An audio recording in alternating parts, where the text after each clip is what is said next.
প্রত্যেকের একটা ভুঁড়ি আছে। তার কারণ হচ্ছে এদের ডায়েটারি হ্যাবিটস।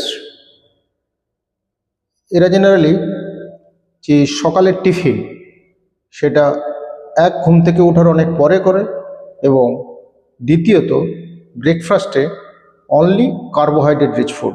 ধরুন কেউ মুড়ি খেলো, কেউ ভাত খেলো, বা কেউ রুটি খেলো, কিন্তু তার সঙ্গে প্রোটিন বা যে লো ডেয়ারি মিল্ক, আমরা যাকে বলি লো ফ্যাট ডেয়ারি প্রোডাক্টস যেগুলো, তো এগুলো কিন্তু এরা খুব কম খায়।